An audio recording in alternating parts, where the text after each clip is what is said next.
આજે આપણે પરમેશ્વરની સન્નિધિમાં બેઠા છે. આ દિવસને આપણે યાદ કરીએ છીએ કે જે દિવસે મારા ને તમારા માટે પ્રભુ ઈસુ ખ્રિસ્તે એક તકલીફો મુશ્કેલીઓનો સામનો કરી રહ્યા હતા અને આપણે દુઃખ દર્દને યાદ કરતા પરમેશ્વરની સન્નિધિમાં આપણે ઉપસ્થિત છે. પરંતુ મારા પ્રિય ભાઈ બહેનો, પરમેશ્વરના વચનની અંદર લખવામાં આવ્યું છે પ્રમાણે આજે પ્રભુની સન્નિધિમાં આપણે આવ્યા છે ત્યારે એ પ્રભુને આપણે યાદ કરતા પરમેશ્વરની સન્નિધિમાં બેઠા છે ત્યારે એ પ્રભુની આગળ આપણે દુઃખી થવાનું નથી, પરંતુ એ પ્રભુમાં આપણે આનંદ કરવાનું છે. Hallelujah, hallelujah, hallelujah. કેમ કે એ પ્રભુએ મને ને તમને નવું જીવન આપ્યું છે. Hallelujah, hallelujah. હું વચન તો ટૂંકું લાવીશ, પરંતુ વિશેષ આપણે પ્રાર્થનાની અંદર જોડાવા માંગીએ છીએ. ત્યારબાદ કેટલીક બાબતોને આપણે ધ્યાનમાં લઈને આપણે પ્રાર્થનાઓની અંદર જોડાઈશું.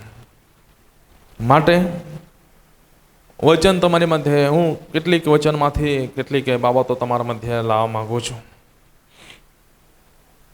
આજે આપણે આ દિવસને યાદ કરતા આવ્યા છે કે જે દિવસે પ્રભુ ઈસુ ખ્રિસ્તને આડા ઉભા લાકડા પર જડવામાં આવ્યો. કેટલા જણને ખબર છે? મારા અને તમારા પાપોના માટે પ્રભુ ઈસુ ખ્રિસ્ત આડા ઉભા લાકડા પર જડાયા. યાદ છે? કેટલા જણને યાદ છે? યસ, યાદ છે. આજે આપણે આવ્યા છે પરમેશ્વરની સન્નિધિમાં કઈ બાબતને યાદ કરતા કે આજથી વર્ષો પહેલા પ્રભુ ઈસુ ખ્રિસ્ત મનુષ્ય દેહ ધારણ કરીને કુંવારી મરિયમના પેટે જન્મ લઈને આ જગતની અંદર આવ્યા. મનુષ્ય દેહ ધારણ કરીને આ જગતની અંદર આવ્યા અને સમયની અંતરે જે ઠરાવેલા સમયે જે હેતુના માટે આવ્યા હતા એ હેતુને પરિપૂર્ણ કરતા મારા પ્રિય ભાઈ બહેનો, એ પ્રભુ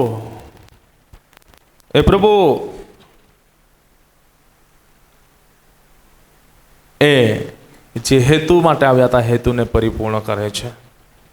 તો આજે એ બાબતોને આપણે યાદ કરતા આવ્યા છે. તો વચન કહે છે એ પ્રમાણે હું તમને કહેવા માંગુ છું કે જે આપણા આગેવાન બન્યા, પરમેશ્વરના વચનની અંદર લખવામાં આવ્યું છે પ્રમાણે જે આપણા આગેવાન બન્યા,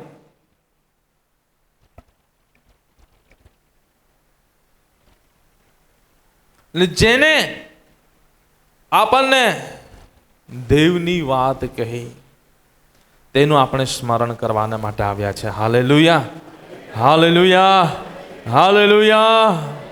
આજે પરમેશ્વરની સન્નિધિમાં આવ્યા છે. આજે આપણે રડવા માટે આવ્યા નથી, સાથે મજાક મસ્તી કરવા માટે આવ્યા નથી, પરંતુ પરમેશ્વરની સન્નિધિમાં જ્યારે આવ્યા છે ત્યારે જીવિત પરમેશ્વરની આરાધના કરવાના માટે અને એનો મહિમા પ્રગટ કરવાના માટે કે આજે પરમેશ્વરની સન્નિધિમાં આપણે એકત્ર થયા છે અને જીવિત પરમેશ્વરની આગળ આપણા મસ્તકોને જ્યારે આપણે નમાવ્યા છે ત્યારે મારા પ્રિય ભાઈ બહેનો, હું તમને કહેવા માંગુ છું, આ જગતની અંદર મારા પ્રિય ભાઈ બહેનો, પ્રભુ ઈસુ ખ્રિસ્ત કુંવારી મરિયમના પેટે જન્મ લઈને મનુષ્ય દેહ ધારણ કરીને આવે છે અને પ્રભુના વચનની અંદર લખવામાં આવ્યું છે પ્રમાણે એ ઉત્તમ આગેવાન બને છે. Hallelujah, hallelujah, hallelujah. બોલો તો ખરા, હાલેલુયા. એ ઉત્તમ આગેવાન બને છે. એમણે ઉત્તમ આગેવાની આપી, ઉત્તમ આગેવાની આપી, એક સારી આગેવાની આપી. અને આગેવાની આપતા આપણને કેટલીક બાબતો એમણે શીખવી. વચનની અંદર લખવામાં આવ્યું છે પ્રમાણે તેનું સ્મરણ કરો. Hallelujah, hallelujah, hallelujah, hallelujah. એનું સ્મરણ કરવાનું કહે છે અને કહે છે તેના ચારિત્રનું પરિણામ છે ને તેના પરનો વિશ્વાસનું અનુકરણ કરો. આજે એ જે જીવન જીવ્યા એના જીવનનું અનુકરણ કરવું જરૂરી છે. આજે પરમેશ્વરની સન્નિધિમાં આજે આપણે આવ્યા છે ને આ દિવસ મારા પ્રિય ભાઈ બહેન આપણને જોવા મળે છે કે પ્રભુ ઈસુ ખ્રિસ્તે ઘણા બધા લોકોના માટે એને જીવ જોખમમાં નાખ્યો. જ્યારે જગતની અંદર મનુષ્યો દેહ ધારણ કરીને આવ્યા હતા ત્યારે ઘણા બધા એમની પાસે રોગી, દુઃખી, તકલીફો, મુશ્કેલીની અંદર પડેલા લોકોને એમની સન્નિધિમાં લાવવામાં આવતા હતા. પ્રભુના વચનની અંદર લખવામાં આવ્યું છે મારા પ્રિય ભાઈ બહેનો, પવિત્ર શાસ્ત્ર બાઇબલ કહે છે પ્રમાણે પ્રભુની પાસે ઘણા બધા એવા દરિદ્રી લોકોને પણ લાવવામાં આવ્યા હતા. ઘણા બધા એવા મારા પ્રિય ભાઈ બહેનો ખર્ચાની જિંદગી અંત આવી ગયો તેવા લોકોને પણ લાવવામાં આવ્યા હતા. હરેક પ્રકારના રોગોને પ્રભુએ મટાડ્યા. હરેક પ્રકારના બીમારીઓને પ્રભુએ સાજાપણ આપ્યું. મરેલાને પ્રભુએ જીવતા કર્યા, આંધળાને દેખતા કર્યા, લેંગડાને ચાલતા કર્યા, બહેરાને સાંભળતા કર્યા, રોગ પીત્યાને પ્રભુએ શુદ્ધ કર્યા. અને મારા પ્રિય ભાઈ બહેનો અગણિત ચમત્કારો પ્રભુએ કર્યા. વચનની અંદર લખવામાં આવ્યું છે મારા પ્રિય ભાઈ બહેનો, એમણે સારું કર્યું. પરમેશ્વર સારું કરી રહ્યો હતો, એમનો વિરોધ થઈ રહ્યો હતો, પરંતુ પ્રભુ સારું કરતા થાક્યા. બોલો તો ખરા, સારું કરતા થાક્યા? સારું કરતા થાક્યા નહીં. આજે આપણે સારું કરતા થાકવાનું નથી. અને મારા પ્રિય ભાઈ બહેનો, પ્રભુના વચનની અંદર લખવામાં આવ્યું છે પ્રમાણે પ્રભુ સમયના સંજોગે જ્યારે પ્રભુ વિજયવંત પ્રવેશ કરે છે યરુશલેમની અંદર આપણને જોવા મળે છે. વિજયવંત પ્રવેશ કરતી વેળાએ મારા પ્રિય ભાઈ બહેનો, લોકો પ્રભુ ઈસુ ખ્રિસ્તને કેવી રીતે આવકાર આપે છે? લોકો પ્રભુ ઈસુ ખ્રિસ્તને કેવી રીતે આવકાર આપે છે? વચનની અંદર લખવામાં આવ્યું છે પ્રમાણે એક રાજા સહિત આવકાર આપે છે. કેવી રીતે આવકાર આપે છે? રાજા સહિત. વચનની અંદર લખવામાં આવ્યું છે. પરંતુ હું જ્યારે અત્યારે આરાધના ચાલતી હતી ત્યારે એ વચનનો અભ્યાસ કરી રહ્યો હતો કે પ્રભુ ઈસુ ખ્રિસ્તનો આવકાર જેટલા ધામધૂમથી કરવામાં આવ્યો એ જ રીતે મારા પ્રિય ભાઈ બહેનો, પ્રભુને ક્રુસ પર જડવાના માટે પણ ધામધૂમ કરવામાં આવે છે. પ્રભુના વચનની અંદર પણ તો જ્યારે આપણે વાંચીએ છીએ ત્યારે ત્યાં લખવામાં આવ્યું છે, અને આગળ ચાલનારા તથા પાછળ ચાલનારા લોકે પોકાર્યું કે દાઉદના દીકરાને હોસાના. પ્રભુના નામે જે આવે છે તે આશીર્વાદી છે, પરમ ઊંચામાં હોસાના. ત્યારે લખવામાં આવ્યું છે અહીં આગળ ચાલનારા અને પાછળ ચાલનારા લોકે, એટલે બધા જ હશે કે થોડાક હશે? કેટલાક જ લોકો હશે ને? શું લાગે છે તમને? શું લાગે છે? બધા જ છે કે થોડા જ હશે?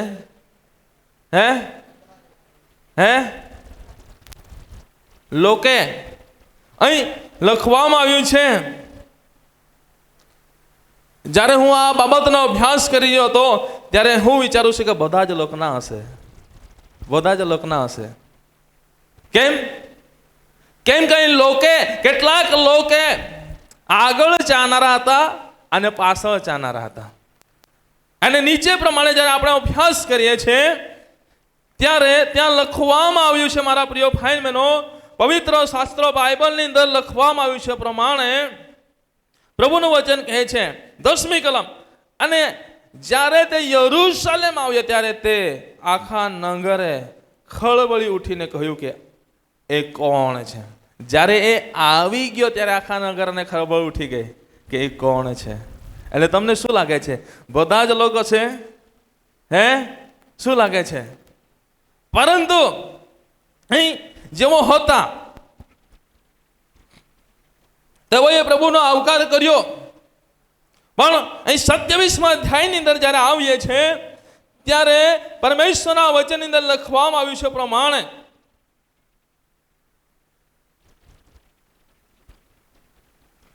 પરમેશ્વરના વચનની અંદર લખવામાં આવ્યું છે પ્રમાણે 27મા અધ્યાયની અંદર આવીએ છે, જે આજના દિવસે આપણે જોઈએ છીએ પ્રમાણે આજના દિવસે આપણે જોઈએ છીએ પ્રમાણે જે રાજાઓના રાજા અને પ્રભુનો પ્રભુ છે જેને જગતના ન્યાયાધીશોની સમક્ષ લાવવામાં આવશે, જે રાજ્ય સિંહાસન પર બેસીને ન્યાય કરનારો પ્રભુ, જેના હાથની અંદર રાજ્ય સિંહાસન છે, પરંતુ એ શાંત રહે છે. ને મારા પ્રિય ભાઈ બહેનો, પરમેશ્વરના વચનની અંદર લખવામાં આવ્યું છે પ્રમાણે એને જગતના ન્યાયાધીશોની સમક્ષ ઊભો કરવામાં આવે છે, પરંતુ એ ત્યાં પણ શાંત રહે છે. પરંતુ તમને કહેવા માંગુ છું, અહીં જે બાબતો તમને જણાવી રહ્યો છે પ્રમાણે, જ્યારે પ્રભુ ઈસુ ખ્રિસ્તને પરસ્વાદી કરીને જગતના ન્યાયાધીશોની પાસે લાવવામાં આવે છે, જગતના રાજાઓની સમક્ષ લાવવામાં આવે છે, અને એ સમયના અંતરે મારા પ્રિય ભાઈ બહેનો, અહીં 22મી કલમ વાંચે છે ત્યારે કહેવામાં આવ્યું છે, પિલાતે તેઓને કહે છે કે તો ઈસુ જે ખ્રિસ્ત કહેવાય છે તેને હું શું કરું? તો સર્વો તેને કહે છે કે તેને વધસ્તંભે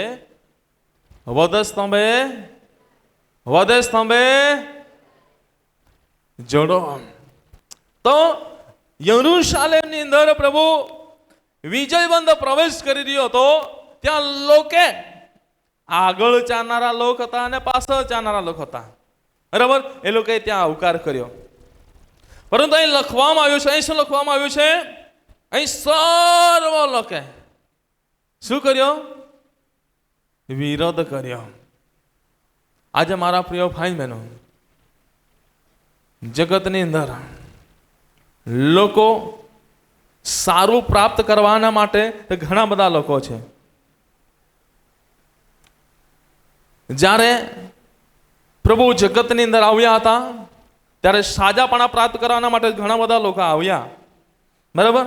ઘણા બધા લોકો આવ્યા, અને વચનની અંદર લખવામાં આવ્યું છે સાજાપણા પ્રાપ્ત કરીને ઘણા બધા જતા પણ રહ્યા.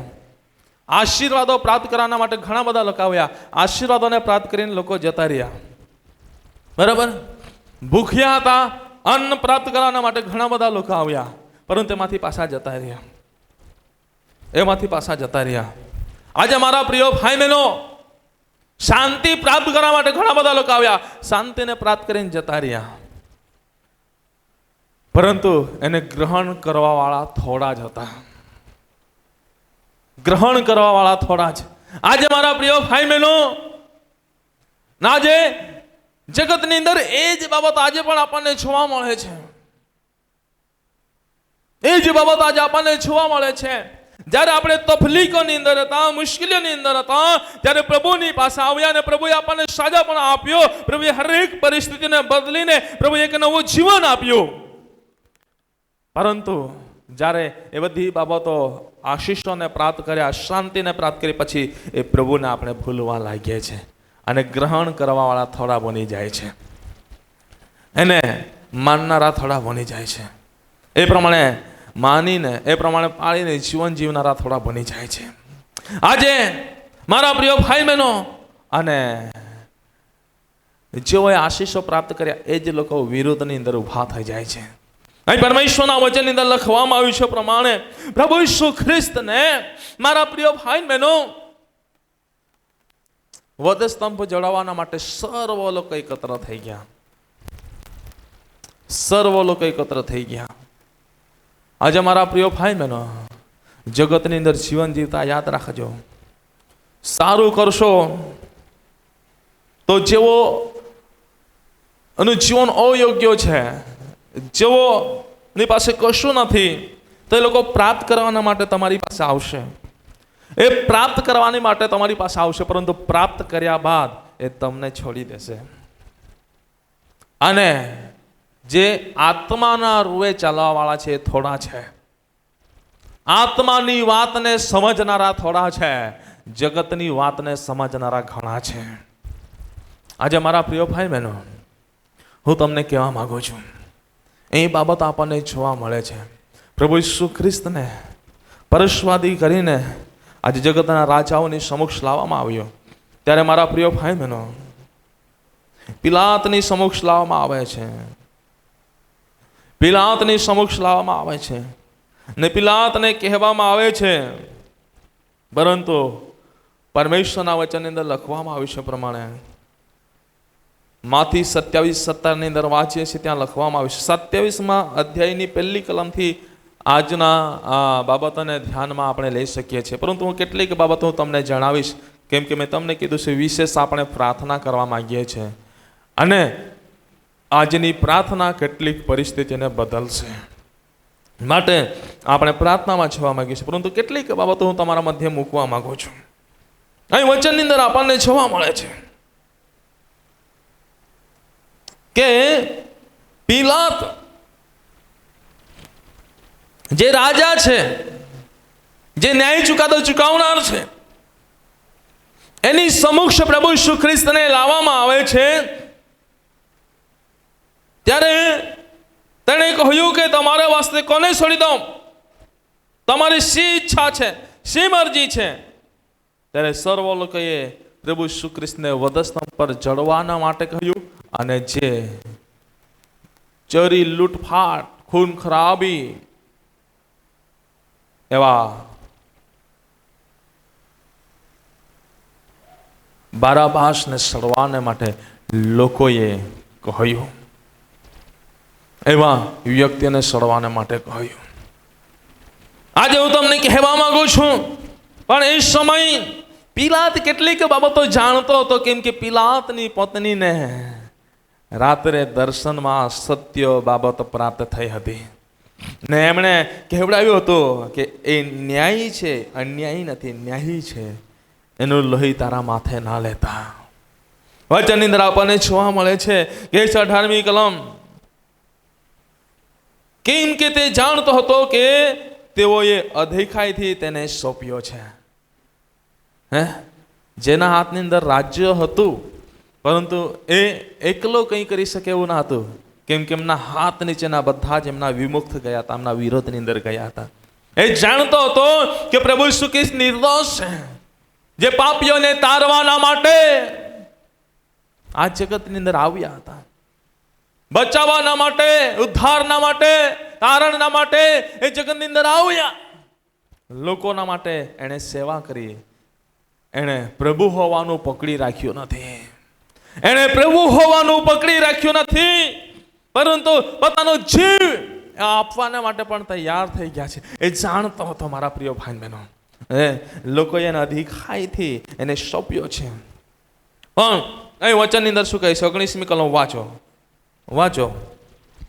અને ન્યાયસન પર તે બેઠો હતો, ત્યારે તેની સ્ત્રીએ તેને કહેવડાવી મોકલ્યું કે તે ન્યાયને તું કંઈ કરતો ના, કેમ કે આજ મને સ્વપ્નમાં તેને લીધે ઘણું દુઃખ થયું છે.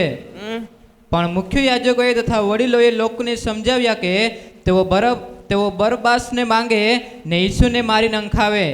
પણ હાકેમે તેઓને ઉત્તર દીધો કે તે બેમાંથી હું તમારે સારું કોને છોડી દઉં, એ વિશે તમારી શી મરજી છે? અને તેઓએ કહ્યું કે બરબાસને. પિલાત તેઓને કહે છે કે તો ઈસુ જે ખ્રિસ્ત કહેવાય છે તેને હું શું કરું? સર્વ તેને કહે છે કે તે વધસ્તંભે જડાય.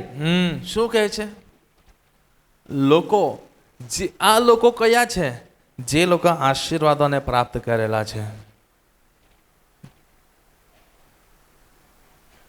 આ લોકો કયા છે?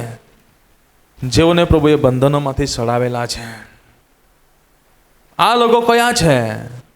જેમને પ્રભુએ શાંતિ આપી છે. એ જે લોકો પ્રભુના વિમુખ જાય છે, એ જ લોકો પ્રભુના વિમુખ જાય છે. કેમ કે પ્રભુ એ સત્ય બાબત પર ચાલનાર હતા, અસત્યને સ્વીકારનારા ના હતા.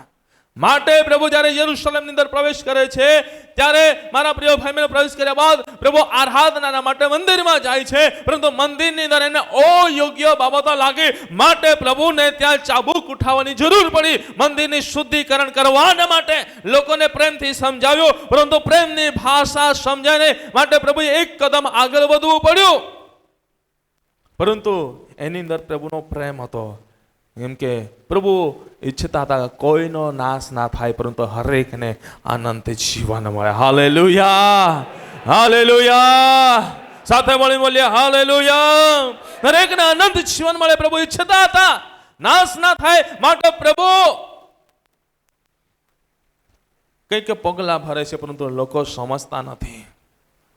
અને લોકોને તો એવું જ હતું કે અમે અમારી રીતે સારું જ કરી રહ્યા છે, આજે લોકો આશીર્વાદી થયા બાદ એવું જ વિચારે છે કે અમે અમારી જગ્યા પર સારા જ છે, અમે અમારા નિર્ણય પર સારા છે, અમે જે કરી રહ્યા છે તે સારું જ કરી રહ્યા છે, જે વિચારી રહ્યા છે તે સારું જ વિચારી રહ્યા છે, જે કરવા માંગીએ છીએ તે સારું જ કરવા માંગીએ છીએ, લોકો વિચારે છે. પરંતુ એની પાછળ રહેલી કેટલીક બાબતો આજે સમજવી જરૂરી છે.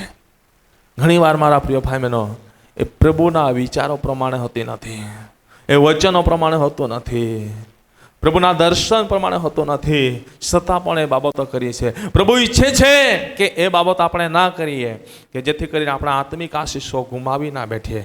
પરંતુ મારા પ્રિય ભાઈ બહેનો, લોકો એ બાબતને સમજતા નથી, લોકો એ બાબતને સમજતા નથી. પ્રભુના વચનની અંદર લખવામાં આવ્યું છે, પ્રભુ એ વારંવાર કહેતા હતા પરંતુ સમજતા ના હતા, લોકો સમજતા ના હતા. માટે મારા પ્રિય ભાઈ બહેનો, જ્યારે પ્રભુના વચનની અંદર અહીં વાંચીએ છીએ ત્યારે એક બાબત આપણને એવી બાબત જોવા મળે છે કે જ્યારે પ્રભુ ઈસુ ખ્રિસ્ત મારા પ્રિય ભાઈ બહેનો પ્રાર્થનાના માટે ગેતસેમાની વાડીની અંદર જાય છે, ત્યારે પ્રભુના વચનની અંદર લખવામાં આવ્યું છે, પિત્તરને તથા જબ્દીના દીકરા બંને દીકરાઓને સાથે લઈને એ પ્રાર્થનાના માટે જાય છે. ગેતસેમાની અંદર એ પ્રાર્થનાની અંદર જાય છે એટલે એમના સાથી સેવકોને, એમના સાથી વહીવટકર્તાઓને કહે છે કે તમે અહીંયા રહીને પ્રાર્થના કરો, હું આગળ જાઉં છું.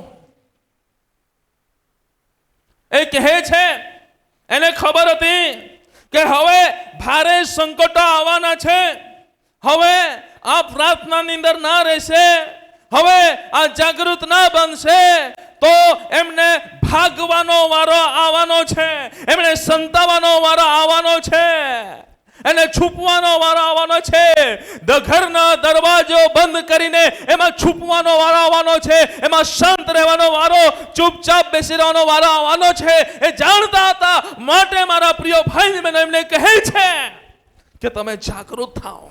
વચનની અંદર લખવામાં આવ્યું છે, પરમેશ્વરના વચનમાં 26:36 થી આગળ વાંચીએ ત્યાં લખવામાં આવ્યું છે. માંથી 26:36 થી આગળ ઝડપથી વાંચીએ. ત્યારે ઈસુ તેઓની સાથે ગેતસેમાને નામે એક ઠેકાણે આવે છે ને શિષ્યોને કહે છે કે હું પણે જઈને પ્રાર્થના કરું ત્યાં સુધી તમે અહીં બેસો. અને પિત્તરને તથા જબ્દીના બંને દીકરાને સાથે લઈને પોતે શોકાતુર તથા ઉદાસ થવા લાગ્યો. ત્યારે તે તેઓને કહે છે કે મારો જીવ મરવા જેવો ઘણો શોકાતુર છે, તમે અહીં રહીને મારી સાથે જાગતા રહો. શું કહે છે? અહીં રહીને મારી સાથે જાગતા રહો. પછી તેણે થોડો આગે જઈને ઊંધે મોડે પડીને એવી પ્રાર્થના કરી કે ઓ મારા બાપ, જો બની શકે તો આ પ્યાલો મારાથી દૂર કર, તો પણ મારી ઈચ્છા પ્રમાણે નહીં પણ તારી ઈચ્છા પ્રમાણે થાઓ. પછી શિષ્યોની પાસે તે આવે છે ને તેઓને ઊંઘતા દેખીને પિત્તરને કહે છે, શું તમે એક ઘડી પણ મારી સાથે જાગતા રહી શકતા નથી? જાગતા રહો ને પ્રાર્થના કરો કે તમે પરીક્ષણમાં ન આવો. શું કહે છે? તમે પરીક્ષણમાં ના આવો. Hallelujah, hallelujah. આજે મારા પ્રિય ભાઈ બહેનો, અહીં એક બાબત આપણને જોવા મળે છે. પ્રભુ વારંવાર એ બાબતને કહી રહ્યા હતા, પરંતુ અહીં સમજ્યા નહીં. આગળ શું કહે છે? વાંચી લઈએ. જાગતા રહો ને પ્રાર્થના કરો કે તમે પરીક્ષણમાં ન આવો. આત્મા તત્પર છે ખરો, પણ શરીર અબળ છે. વળી બીજી વાર તેણે જઈને પ્રાર્થના કરી કે ઓ મારા બાપ, જો આ પ્યાલો મારા પીધા વગર મારી પાસેથી દૂર કરી ન શકાય તો તારી ઈચ્છા પ્રમાણે થાય. ત્યારે તેણે બીજી વાર આવીને તેઓને ઊંઘતા દીઠા, કેમ કે તેઓની આંખો ઊંઘથી ભારે થઈ હતી. અને તે ફરીથી તેઓને મૂકીને ગયો ને ત્રીજી વાર તેની તે જ વાત કહેતા તેણે પ્રાર્થના કરી. ત્યારે તે પોતાના શિષ્યની પાસે આવીને તેઓને કહે છે કે હવે ઊંઘ્યા કરો ને આરામ લો. જુઓ, તે ઘડી પાસે આવી છે ને માણસનો દીકરો પાપીઓના હાથમાં પરસ્વાધીન કરાય છે. Hallelujah, hallelujah. કેટલી કઈ રહસ્યમય બાબતો છે મારા પ્રિય ભાઈ બહેનો. પ્રભુ એ કહી રહ્યા હતા પરંતુ સમજી રહ્યા ન હતા. એ તો વિચારતા હતા અમે અમારી જગ્યા પર બરાબર જ છે. પ્રભુએ હજુ એમના પર ભાર નથી મૂક્યો. પ્રભુના વચનની અંદર લખવામાં આવ્યું છે કે તમે અહીં ઊભા રહો, અહીં ઊભા રહો. પરંતુ મારા પ્રિય ભાઈ બહેનો, પ્રભુએ એવું પણ નથી કીધું કે તમે અહીં ઊભા રહીને અહીં બેસીને તમે પ્રાર્થના કરો. તમે ઊભા રહો, હું આગળ જઈને પ્રાર્થના કરું છું. એટલે પ્રભુ કહે છે કે તમે જાગતા રહો. પ્રભુ કહેવા માંગતા હતા કે જાગતા રહો, કેમ કે તમારા જીવનની અંદર પરીક્ષણ આવવાની છે, સંકટ આવવાના છે. પરંતુ મારા પ્રિય ભાઈ બહેનો, એ બાબતોને સમજી શક્યા નહીં, જાણી શક્યા નહીં. એ તો પોતાના મનની અંદર વિચારે છે અમે અમારી જગ્યા પર બરાબર જ છે. આજે મંડળી, હું તમને કહેવા માંગુ છું, પ્રભુ પર વિશ્વાસ કરનારા બાળકો, તમને કહેવા માંગુ છું, આજે પણ જગતની અંદર એ જ ઘટનાઓ બની રહી છે, દુનિયાની અંદર એ જ બાબતો બની રહી છે કે જે સમયે પ્રભુ લોકોના માટે સારું કરતા થાક્યા નહીં અને સારું કરતા ફર્યા, પરંતુ તેના વિરુદ્ધમાં ચાલ્યા અને એ જે પ્રભુને વધુ સ્તંભે ચડવાના માટે મારા પ્રિય ભાઈ બહેનો, જે લોકો આશીર્વાદિત થયા હતા એ જ એમની સામે થયા. કેમ કે એવો જાગતા રહ્યા નહીં, જાગૃત રહ્યા નહીં, માટે શેતાને એમને બાંધી નાખ્યા. મારા પ્રિય ભાઈ બહેનો, તમને કહેવા માંગુ છું, આજે જે પણ એ જ જગતની અંદર ઘટનાઓ બની રહી છે, માટે આ દિવસો દરમિયાન આપણે પ્રભુના દુઃખને યાદ કરતા પ્રભુની સન્નિધિમાં આવ્યા છે. પરંતુ આજે આ બાબતો તમને કહેવા માંગુ છું, આજે આપણે જાગવાનો સમય આવી ગયો છે. જે રીતે પ્રભુ ઈસુ ખ્રિસ્ત તેમના શિષ્યોને કહે છે, તમે જાગતા રહો, તમે જાગતા રહો, ઊંઘતા નહીં, આત્મામાં તમે જાગતા રહો. પરંતુ એ જાગતા રહી શક્યા નહીં. એણે બાબતોને ધ્યાનમાં લીધીને ઘણી વાર કહેવામાં આવે છે સેવકો દ્વારા, ઘણી વાર સેવકો દ્વારા કહેવામાં આવે છે, તમે આ બાબત પર ધ્યાન આપો, તમે આમ કરો, તેમ કરો, તમે આ રીતે સેવાઓ કરો, આ રીતે પ્રભુને મહત્વ આપો. ઘણા બધાઓને ઘણી વાર સલાહો સેવકો આપતા હોય છે, ત્યારે ઘણી વાર એ બાબતો ખોટી લાગી જતી હોય છે. હા, એ લોકોનું કહેવાનું કામ છે, એ લોકો કહે છે, પરંતુ તમને કહેવા માંગુ છું, અહીં શિષ્યો પણ એ જ બાબતને જાણી રહ્યા. હા, એ તો કહે છે કહેવા દઈએ એમને, હા એ કહે છે કહેવા દઈએ, પરંતુ અહીં નીચે પ્રમાણે આપણને જોવા મળે છે એ લોકો એ બાબતને ધ્યાન આપીને એની અંદર એ જાગૃત બન્યા ને એની અંદર એ સાવચેત બન્યા ને. તમારા પ્રિય ભાઈ બહેનો, વચનની અંદર લખવામાં આવ્યું, 56મી કલમ વાંચીએ. 56મી કલમનો બીજો ભાગ થયું છે, પછી શું લખવામાં આવ્યું છે? ત્યારે બધા શિષ્યો તેને મૂકીને નાસી ગયા. શું થયું? હે, જાગૃત રહ્યા નહીં, માટે શું થયું? એમણે ભાગવાનો વાર આવ્યો, ભાગવાનો વાર આવ્યો. આજે મારા પ્રિય ભાઈ બહેનો, આ દિવસો દરમિયાન ખ્રિસ્તી વિરોધીઓ ઘણા બધા ઉઠ્યા છે, ઘણા બધા ઉઠ્યા છે. તરહે તરહે જગ્યા પર ખ્રિસ્તી વિરોધી થઈ રહ્યા છે. આજે કેટલીક મીડિયા ટીમો પણ છે, કેટલોક વેશ ધારણ કરીને ફરીને ખોટી રીતે ફસાવાનું કામ કરી રહ્યા છે. પરંતુ તમને કહેવા માંગુ છું, હું તમને કહેવા માંગુ છું, આજે જાગૃત રહેવાનું છે. આજે પ્રાર્થના કરવાનો દિવસ છે. પ્રભુને આગળ આ દિવસો ઘૂંટણે પડવાના દિવસો આવ્યા છે કે આવા બંધન ન તૂટે. જો આપણે ઊંઘ્યા કરીશું તો સમય આવશે, આવી પરિસ્થિતિ આવશે, ત્યારે આપણે પણ ભાગવાનો વાર આવશે. પહેલા આવે છે ભાગો, પહેલા આવે છે ભાગો. દરવાજો બંધ કરવાનો વાર આવશે. હું તમને કહેવા માંગુ છું મારા પ્રિય ભાઈ બહેનો, આજે એવો સમય ના આવે, માટે આજે જાગતા રહીએ અને પ્રાર્થના કરીએ અને પ્રભુને આગળ ઘૂંટણે નમાવનારા બનીએ. Hallelujah, hallelujah, hallelujah. આજે મારા પ્રિય ભાઈ બહેનો, અહીં વચનની અંદર લખવામાં આવ્યું છે પ્રમાણે તે લોકો બધા જ મૂકી નાસ્યા અને અહીં પ્રભુ શુકને વરદસ્તંભ પર ચડવાના માટે લઈ ગયા. ત્યાં એમની સાથે કોઈ રહ્યું નહીં. પિત્તરે પણ વચન આપ્યો હતો કે પ્રભુ હું તારો સાથ છોડીશ નહીં, પરંતુ મરઘો 2 વાર બોલ્યો અને 3 વખત એમણે નકાર કરી દીધો. આજે મારા પ્રિય ભાઈ બહેનો, જો આપણે આત્મામાં જાગૃત રહીશું નહીં તો આત્મિક બાબતોને આપણે ધિક્કારનારા બનીશું અને જગતની બાબતોને સ્વીકારનારા બનીશું.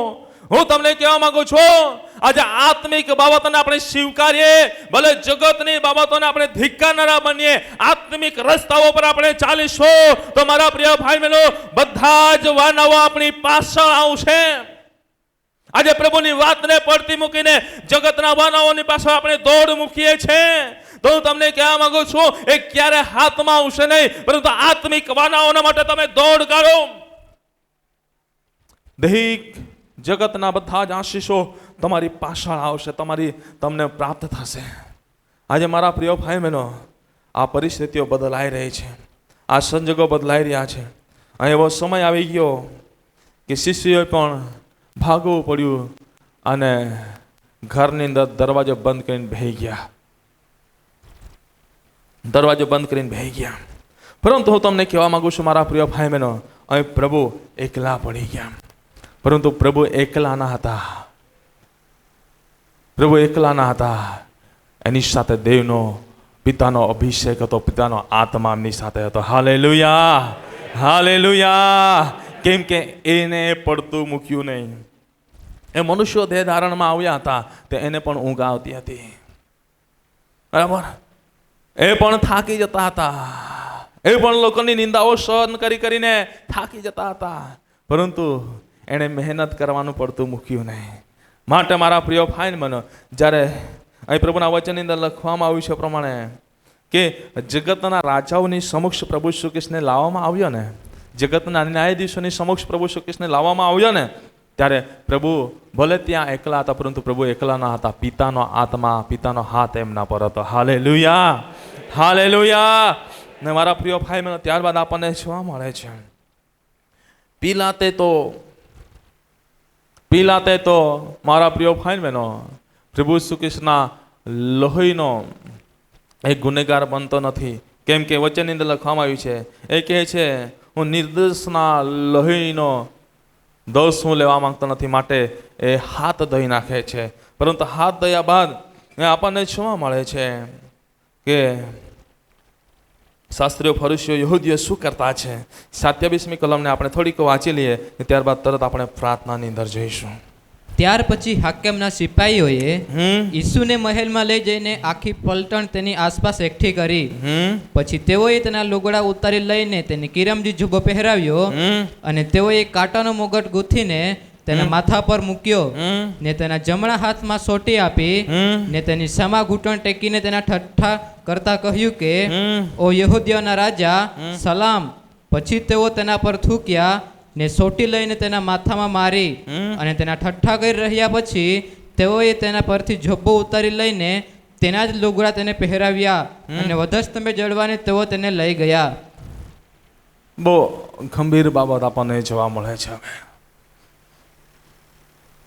મારા પ્રિય ભાઈ બહેનો, પ્રભુ ઈસુ ખ્રિસ્ત ને શું કરવામાં આવે છે? સિપાહીઓ દ્વારા એને લઈ જવામાં આવે છે અને લઈ જવામાં આવે છે. 28મી કલમ કહે છે કે એના લુગડા ઉતારવામાં આવ્યા. આજે હું તમને પૂછવા માંગુ છું મારા પ્રિય ભાઈ બહેનો, આજે તમે સારું કરતા થાકશો નહીં અને સારું કરતા તમે થાકશો નહીં અને જગતના હરેક લોકોના માટે સારું જ કરશો. પરંતુ દિવસ એવો આવશે કે જ્યારે તમારામાં ન જેઓને તમે સારું કર્યું છે એ જે તમારા કપડાં ઉતારી દે, તમને કેવું લાગશે? કેવું લાગશે? તમારા કપડાં ઉતારી લે તો તમને કેવું લાગશે? એના કપડાં ઝભ્ભો ઉતારી લેવામાં આવ્યો, એને વસ્ત્રહીન કરવામાં આવ્યો, કેવું દેખાતું હશે? કેવું એને અંદરથી કેવી બાબતો લાગી હશે? તમે કંઈકને 5-10 હજાર રૂપિયા આપો અને એક સમય આવે કે એ જે વ્યક્તિ તમારો વિરોધ બોલવા લાગે તો તમને કેવું લાગે છે? તમે કઈક વ્યક્તિ ઉછનું તમારી પાછળ લે અને તમે ઉછનું કરતા પણ તમે એમને આપો છો, અથવા કંઈકને મદદ કરો છો 2-5 હજાર રૂપિયાની, અને એ જ વ્યક્તિ તમારા વિરુદ્ધમાં જાય, તમને કેવું લાગે છે? બીજી વખત તમે એમની મદદ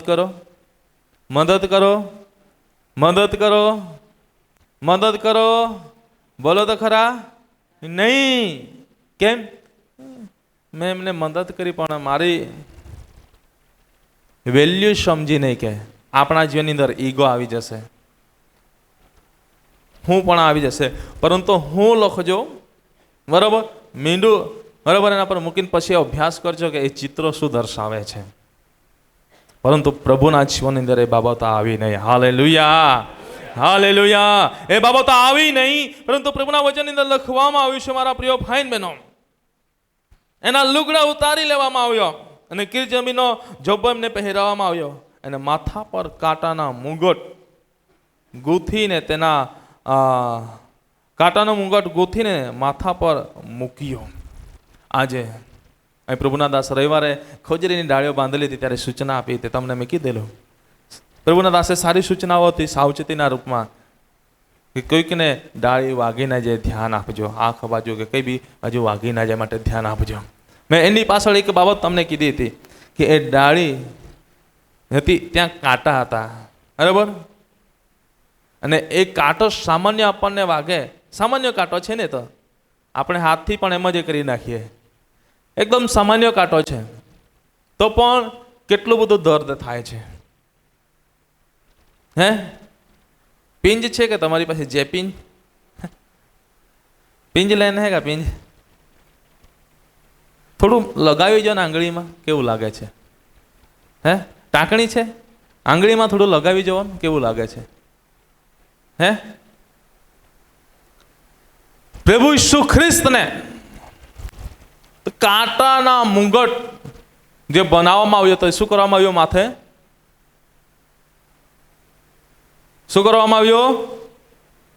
હે, પહેરાવવામાં આવ્યો, એના માથા પર મૂકવામાં આવ્યો.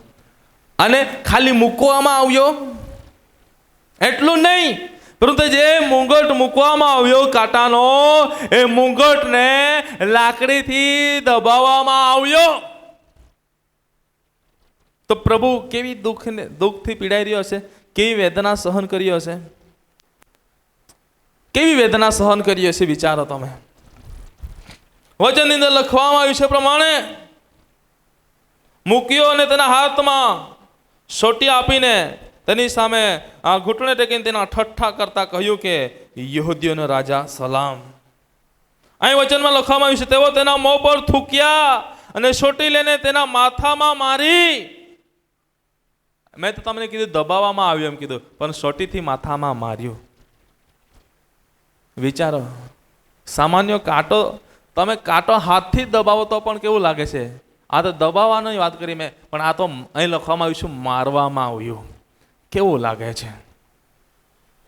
કેવું લાગે છે? આજે મારા પ્રિય ભાઈ બહેનો, એ રીતે પ્રભુ ઈસુ ખ્રિસ્તને 39 ફટકાઓનો માર મારીને પ્રભુ ઈસુ ખ્રિસ્તના લુગડા ઉતારવામાં આવ્યા. 39 ફટકાઓનો માર મારવામાં આવ્યો. આજે મારા પ્રિય ભાઈ બહેનો, પ્રભુ ઈસુ ખ્રિસ્તના વધસ્તંભ પર ચડવાના માટે કેટલી બધી રીતે એની અપમાન કરવામાં આવ્યો, પણ પ્રભુ શાંત રહ્યો. પ્રભુ કોઈ પણ બોલ્યો નહીં, કોઈ પણ પ્રભુ બોલ્યો નહીં. એ શાંત રહ્યો અને શાંત રહીને એણે સહન કર્યો. એ કોના માટે સહન કર્યું? મારા અને તમારા માટે સહન કર્યું છે. મારા અને તમારા અપરાધોના માટે સહન કર્યું છે. એ પ્રભુ આજે મારા પ્રિય ભાઈ બહેનો, મારા અને તમારા અપરાધો માટે સહન કરીને મને ને તમને જીવન મળે, પુષ્કળતાનું આનંદકાનું જીવન મળે માટે પ્રભુ ઈસુ ખ્રિસ્તે આ બાબત આજે કરી છે. હું તમને કહેવા માંગુ છું મારા પ્રિય ભાઈ બહેનો. ત્યારબાદ નીચે પ્રમાણે આપણે કેટલીક બાબતો જોઈએ છે.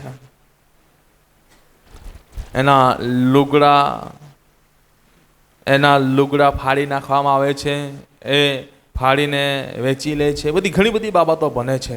હું સાંજના સમયે પણ તમને એમાંથી કેટલીક બાબતો બતાવીશ, એટલું હું હવે આગળ વધવા માંગતો નથી. પરંતુ આ બધી ઘણી બધી ઘટનાઓ બની. એ રીતે પ્રભુ ઈસુ ખ્રિસ્તને વધસ્તંભ પર જડવાના માટે લઈ જવામાં આવે છે. અને પ્રભુ ઈસુ ખ્રિસ્તને આખી રાત હેરાન કર્યો.